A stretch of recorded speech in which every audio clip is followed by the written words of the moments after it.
Welcome on into 19 on the Clock, your Tri-State High School and College Sports Podcast. I'm your host, Brad Pushkar. Joining me, as always, is my co-host, Jackson McCarty. Jackson, how you doing this fine Thursday? I'm doing pretty solid. I know we're shooting it a day late, dollar short, but just means a quicker upload. For the first time ever, we will be saying things that are still relevant to the people as they listen to it the same day.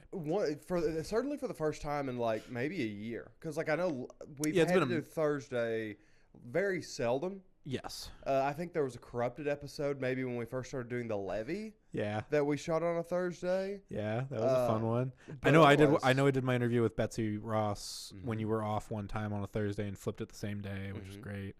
But yeah, point is a rarity for sure. Yeah, and it worked out well because we got some big, not big news, but a big talker in the news overnight. Yes. Coming into Thursday, and it's not specifically about a team that we usually cover here, but it is tied to a greater overall thing in the world of I would argue not even just college sports, but sports in general, because you see this sometimes be brought up at the NFL level.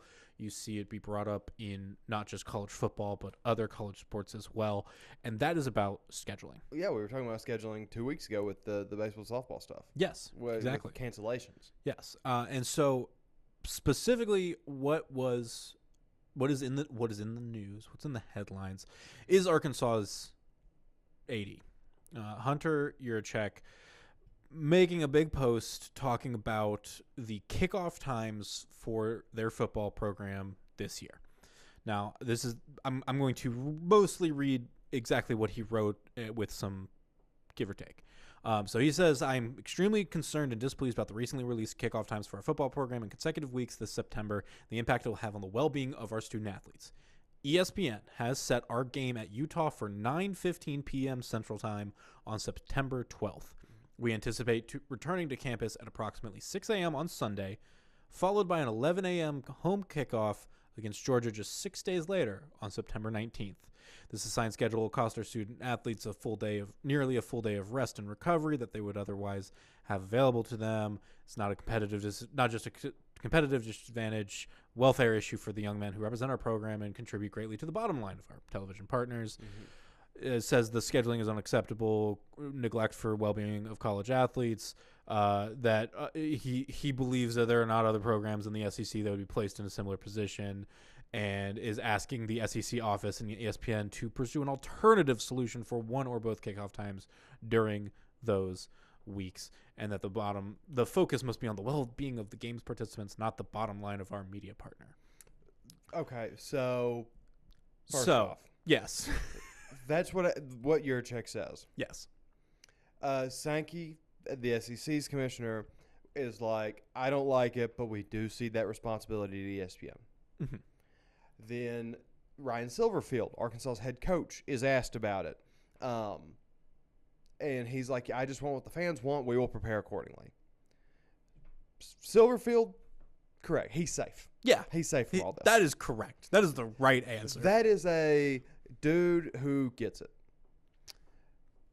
Yurachek. I don't dislike that he's taking aim at the Utah kickoff if he was like, this sucks for the fans. Because it does. I'm from Arkansas. I grew up in Central Time. Mm-hmm. That game's not going to be over until maybe midnight if there's any level of complication. Yeah, I would say, being generous, 11:45. Yeah. It's a 2.5-hour game. Correct. And in Utah, so you don't have people actually at the game. You're just up late watching TV. Mm-hmm. Not something that a lot of people enjoy. Like, I understand, we talked about this right before the show started, but like the Hawaii thing, the Hawaii playing so late is its own novelty. It has created its own corner of the football programming schedule. Mm-hmm. Love watching Hawaii play at 11. Not the game I'm the most locked into by any means. Not the game that I'm going to stay awake for the whole way through. But, fun little niche thing. Not for a prime time, meaningful, what could be a very meaningful game. The second game of the Ryan Silverfield era, and then the second game of the Morgan Scalley era in Utah. Hate that kickoff time. Hate 9:15 for any sport, anywhere, whatever. Sucks. I don't like when we cater to the West Coast because I don't live there. That said, it's a silly argument. Yes. Deeply silly. Deeply silly. We have NFL teams playing Sunday to Thursday constantly. Yep. That's what you're ultimately preparing these guys for. You're losing a day, which, yeah, that sucks. Like, I get it. Like, I wouldn't want to come home from Utah to Fayetteville, Arkansas at 6 in the morning either. But usually you get a day of rest in there anyways. You're probably not going to have them practicing on Sunday. Mm-hmm. So what's being lost? Truly. You have to sleep on a plane for a night. Yes. I think, and that's my big thing too, is that, like, it's not like these guys have to stay up when they're flying home. Right. You know, like, yeah, I understand, like, there's going to be a little bit of a high coming off the game. Absolutely. Energies are high, but, like, by the time you get to the airport, you're loaded onto the plane and you're flying. Like, just lean the seat back, right, type thing. It's part of it to me is also this thing of where if he's not in the SEC, does he care? No, because like you think about the MAC. Now the beauty of I think some of the smaller conferences is also that they've really kept their ranks in line. But well to a level, because Sacramento State's going to be joining the MAC. Yes. But CUSA isn't, and I was going to bring up the MAC and like Miami's schedule, but I did double check. Miami gets a 10-day break where they have their like bye week in between going from Saturdays to Tuesdays. Got it. But Conference USA will play games on Saturdays. We'll then have a Thursday or Wednesday game. These are all things. Is it the American that does a lot of Friday games? We carry a lot of games on Friday nights on Fox because that's what preempts. Well, and Fridays are just a weird smorgasbord, I feel like, of Big Ten and ACC as well. I feel like I've seen Memphis in that time slot like 2 or 3 times last year. I can believe that's that. What's like. I remember a Michigan State, Nebraska, I believe, being in a Friday slot. Probably. And which would make sense. The Fox contract, like, yes, big time. Absolutely. But I was gonna say, like, Arkansas to Utah is a bit of a travel. It's a non-conference game.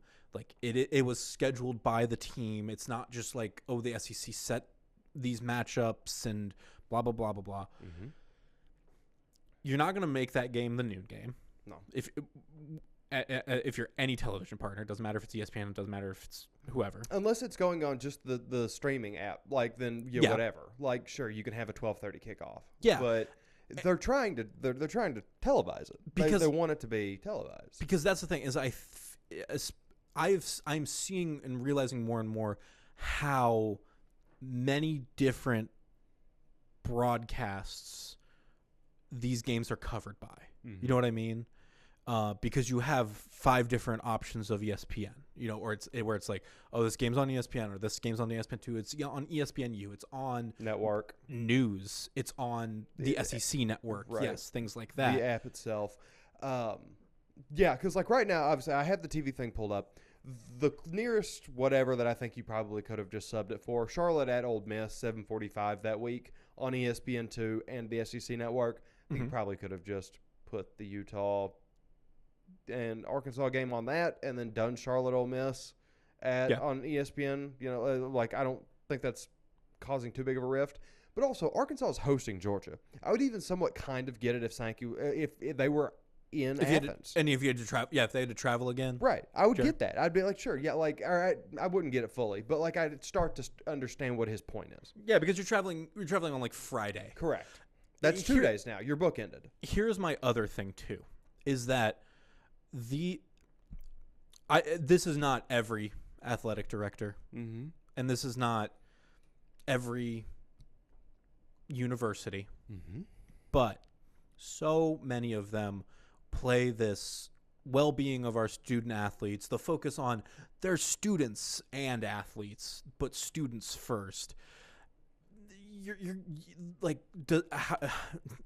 going to act and like this isn't already interfering with their class times. Correct. You know what I mean? Correct. Like this is already this is already changing the way that they have to approach their education in the first place. Mm-hmm. That, yes, you are going to have players that go on to go pro, but again, like the old advertisement always said, most of these players are going pro in something else. They're Correct. going to go into the workforce. They're going to focus on the job, and it's just, if you were going to play that card, Mm-hmm. if you're an 80, remind everybody that is what you are going to say is the most important thing to you, even if it really isn't. Correct. You know what I mean? Correct. And a lot of these folks have abandoned the school thing. Yeah. And they're just making it about the athlete instead of the student. Because which, it's, and a piece of that is the NIL side of things of like, oh, well, the players are getting paid. Now they got to focus on the athletics and they got to put out the good product and things like that. And it's this thing where I don't feel like you can really, I don't envy the schedulers for the broadcast side of things. Absolutely. Because you have so many games, and if you I know you said like you can put these games on the app. The app is for D2 and for kind of the much smaller. the app has become for G5. I was gonna say a lot more G5 games Yes. I've noticed in the recent years too. Yes. But you're having to pay enough for it that I think if you put an Arkansas team that was underperforming last year, significantly underperforming last year, a Utah team that is without most of its talent from last year because it all transferred out, Mhm. and Kyle Whittingham's gone. Like, I'm okay. Like, I get it. Like, this is not a marquee game. I'm not going to stay up till 11:45 to see how that game goes. Just not. And I think the big thing too is that this doesn't affect. I don't think this affects the college football fans at large per se. No. But I feel bad for Arkansas fans who are, Absolutely. I think, more likely to be in the Fayetteville area and general like southeastern portion of the country than they are going to be West Coast. Correct. Because I think you can get away with it with the Big Ten a lot because you have graduates that, I mean, like I know Purdue's big like hubs are West Coast because you have a lot of students that move out to the Bay Area and work in Silicon Valley and things like that. Right. You have Ohio State fans everywhere because of like the medical school and things like that. Absolutely, Michigan.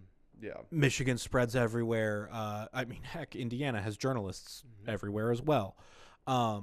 Same with Northwestern or Mizzou. It's one of those things where I think as we get more and more, as we are opening up more and more to broadcasting every game, to making them more readily available, that it is going to become harder and harder to find a balanced schedule because you can only have so many things on the air at a time. Yes. And I think the other thing is that if they weren't going to be on TV, I think Yurachek would be complaining about that too. You know what I mean? As an athletic director, I think part of the thing that you're going to be pushing for is to have more of a national eye on your team, and things like that. Yeah, probably. But like, I think that if you're like, okay, we'll give you 7:45 on ESPN too, like I think that he would complain. I don't think he A little would complain. less. I don't think he'd complain about that because I'm sure that he's also aware that Utah versus Arkansas is not a marquee matchup. Yeah. But I digress. Either way, he is in charge of the playoff committee, so probably not the last time we'll talk about Hunter Yurachek this year. That's a good point.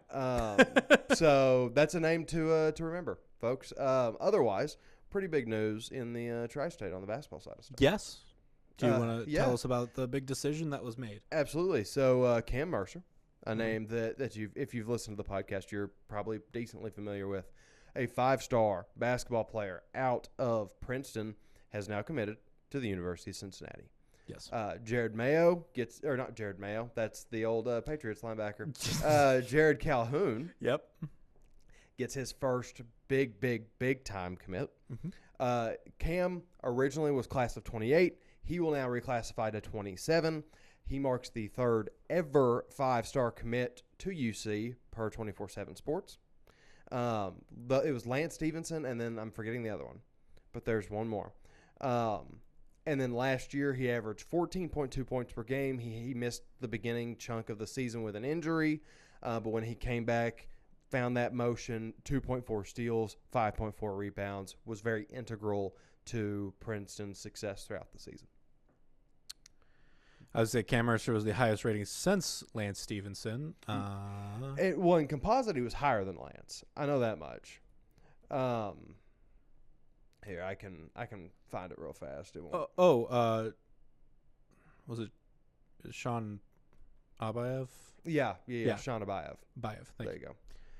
Yes, because technically Mercer's total, and Mercer's score might have just dropped from reclassing, because originally he was a composite, literally .00001 higher than Lance Stevenson. Okay. Yeah. Because Lance is a .9951, Mercer was a 9952. So very nice. Yeah. Because I've never actually looked into it that much. How do you reclassify to say that you're graduate? Like, is it just he has the credits to graduate high school early and things like that? I believe so. Okay. Or there's some level of commitment to like doing summer school, or like some kind of promise to get the credits to hit that mark. But I think it's much like everything else, a little bit of a mumbo jumbo thing. That's a lot of times they are. Yeah. Correct.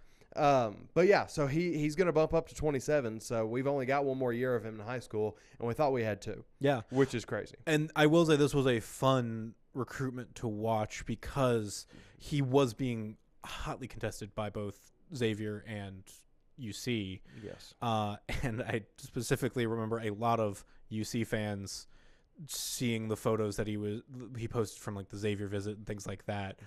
And I'll say that he looked a little less enthused per se being at Xavier than he was with the UC photos and things like that. But I like this pickup, obviously, and I think it'll be interesting to see how he uses this year to get himself ready to that, to come in and take a role with the Bearcats.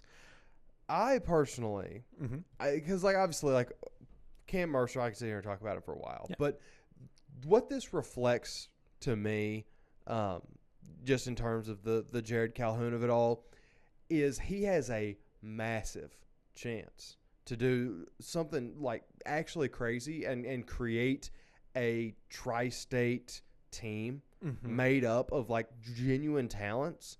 And he's already knocked off what I would consider the biggest domino, because you've still got Joshua Tyson, who is a 4-star, the 57th best player in the class of 27 according to 24/7 Sports. Yeah. Isaiah Mack Russell, 101. Winton Woods. You've got Bryce Curry, who's 123. Like, in theory, if he wants to, he can go scoop up 3, 4, 5 genuine, fantastic athletes from the tri-state and build the team based on old school recruiting. Yeah. And this kind of feels like the perfect class for him to be able to pull that off with, is to get transfers in this year, set things up, and then there's a bunch of really quality guys that he could try to get a hold of here. I think so here are my like 2 or 3 things with that, because I agree. I love that idea, and I think that is the core of what like college sports is about in a way. It's it's why all the Indiana schools love having Indiana players on their team, not necessarily just the local guys, because you have such a spread of players from that state. But yeah, I feel like when you see players coming out of high schools in Cincinnati, they would historically go to an Ohio State when you had like a Thad Matta coaching. Now, and obviously, like Huggins was huge for getting like strong talents into the UC program and things like that. My immediate concerns are, if you get a huge local class, I do think you draw a bigger or like a harder line in the sand of you need to have results by here. Fair.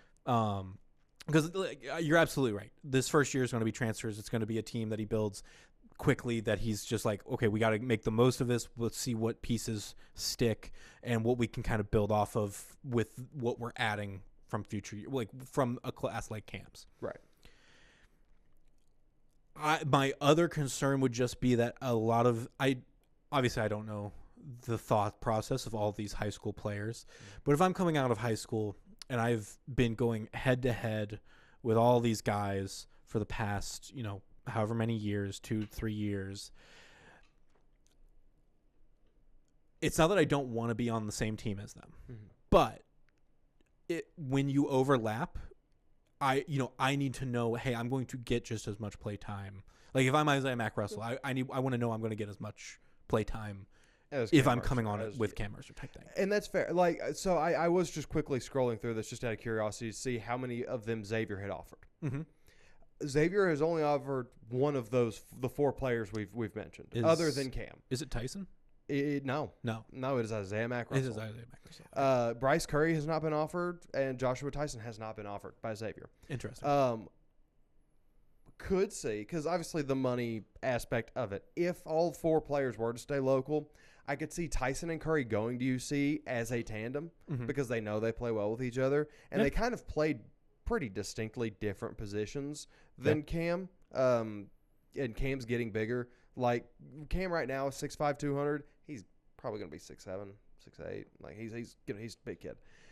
Tyson, more of a combo guard. Bryce Curry kind of with it. Yeah. Isaiah Mack Russell going to Xavier, kind of on his lonesome and being one of their crown jewels instead of like I could see that being how that unfolds. But you're right. You do have to have a very distinct timeline if you are going to go so local. Yes. I think that if you're wanting to bring in your own guys, Cincinnati has them, and he's hit the ground at the perfect time to pull that off. And I think it's a thing where you get those guys. You don't expect freshman year for them to make a major stride in the Big 12, but I think you do for Cam. Oh yes, yeah. I'm just saying to not be the total turnaround where UC is now the number 1 team in the Big 12. Correct. I think all of these guys have the potential of you give them a year to get their full footing, and then they come back sophomore junior year where they're cooking. Right. And that's the thing with the Tyson and Curry where I go, oh yeah, you get them developing in the college system. Sophomore junior years is when they start to kick off. Yeah, absolutely. So yeah, interesting to watch how that's all going to unfold. The first massive domino, local recruiting wise, has now fallen. And then he's going to have a little extra help this year whenever he returns to the Princeton Vikings for the high school basketball season, because LaShawn Hill from Hughes has now transferred to be a Viking. So not a name I'm sure we mentioned that often last year just because we didn't get to talk about the Big Red too terribly much.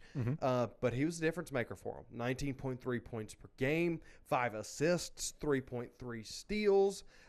Hughes got to a 20-6 record. And then he'll join a current core of Amir Gill, who has offers from USF, Akron, and Toledo as of right now. I believe Eastern Michigan was on there. And then there was one more. Cam Mercer, obviously, and then Amir Phillips. So very solid core. Deep. So Rodney Santiago is kind of who he's coming in to replace. Every time I went and saw Santiago, his play, it felt like he was way outperforming his stats. Like every bucket felt bigger than the number he ended up having typically. Like he has 10 points, but it feels like he has 20. Exactly. Yeah. Exactly. And he knew how to draw a foul and whatever. But LaShawn Hill, I do believe, can build on the stats of that. They've got a couple different guys who can distribute, like Amerigo can get the ball around. So the rich get richer, truthfully. And Hughes's loss is Princeton's big gain. Yeah, I think every year, and maybe it's just the fact that I am getting more and more invested in these players and learning who is up and coming and things like that. Every year just feels more exciting for high school basketball around the tri-state. Absolutely. Well, and especially because, like we're starting to see this Princeton team is a super team. Yes. Like this Princeton basketball team should have the same level of buzz that you give a Moeller in football typically. Yeah. And you still have teams like Winwoods with I was going to say Winwoods or West. West. I was going to say, is it West or East? Yes. That's Tyson Curry. Yes, West. And where they are just the homegrown type deal that you're like, oh, great. Like that's absolutely. And that's without ever even going into Kentucky. Mm-hmm. Like we are spoiled, which it does suck that Athens is gone. That does break my heart a little bit. But so there you go. That's another one. I know we are forever and a day away from basketball season, but you'll have to keep tabs on that because that is going to be a big time addition. Absolutely. Down in the baseball and softball ranks, Woo! Our teams are slimming up even further. Ohio baseball districts just started this week. I would be reading off 30 games. Mm-hmm. I am going to wait till next week as we start to chop through that, but I will give you an update on everything else. Beautiful. Ohio softball, Oak Hills, Lebanon, Mason, Lakota East. All in Division I, all play tonight. Mason and Lakota East play each other. Lebanon plays Centerville. Oak Hills plays Grove City. Down in D2, we get a local matchup. Kings versus Little Miami on Friday. Fun. Western Brown plays Defiance tonight at the Division III level, and then Taylor plays River Valley tonight in D4. Indiana baseball, we are left with currently East Central in 4A. They play Columbus East tomorrow. Lawrenceburg versus Batesville tonight. The winner plays South Dearborn versus Franklin County. A lot of these games were scheduled for Wednesday. Rain. Yeah. Don't know if you heard about that. It was first alert weather day. Did I hear about it? I heard it, man. You lived it. Flooded my apartment a little bit too. Oh, there you go. You got a keepsake. That was a fun wake up. Down in the Shawnee Memorial Group of 1A, you've got Milan versus Jacksonville tonight in baseball. And then Milan continuing forward against Trinity Lutheran in Indiana softball's 1A. They are in the district finals tonight. Down in Kentucky, we've got Ryle versus Beechwood in Division 9 tonight. Campbell County versus George Rogers Clark in the regional semis on Saturday, as well as Scott versus Montgomery County in that same region on the other half of the region semis. And then finally, to round us out, Kentucky softball, Highlands versus Notre Dame tonight. Dixie Heights versus Ryle tonight, and then Campbell County versus Harrison County tonight. So we're the numbers are getting low, but sure. But we still have a lot of representation. Yeah, and I always like to see who all is overlapping. So we got Campbell County in both baseball and softball. We got Ryle in both baseball and softball. Milan doing some work, and I like still seeing matchups like Mason, Lakota East, and Kings Little Miami playing. Absolutely. Because that's I believe this is almost the end of where we could possibly have obviously D1, but Kings and outside of D1, this is kind of it. Yeah. So it is what it is. So that's one that I do think will be a really fun game. So if you've got some time to kill on Friday night. Maybe try to figure that out. Kings Little Miami softball. Yeah. That's your pick of the night. Yeah, absolutely. I think recommending Mason Lakota East on Thursday night as well is always a good pick. So yes, sir. Well, obviously, like I said, I'll dive back into how Ohio baseball is shaking out next week. But until then, Brad, where can they find us? You can find us anywhere that you get your podcasts, whether it be Spotify, Apple Podcasts, and more, all under the FOX19 NOW Sports feed. When you subscribe to that feed, you get not only us on Thursdays, but you also get the gold standard on the day after it is recorded, usually on Friday mornings. That is Joe Danneman and Charlie Goldsmith talking all things Reds, Bengals, and more. They have always some fun episodes, and I think very interesting points of discussion as well. Don't forget to follow Fox19 on TikTok and Instagram and things like that. There's more video content coming out on both of those.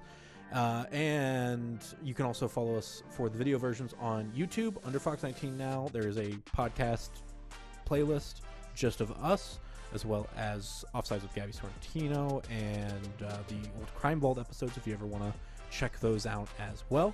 But that is all that we have for this week. We will see you next time. Have a good one.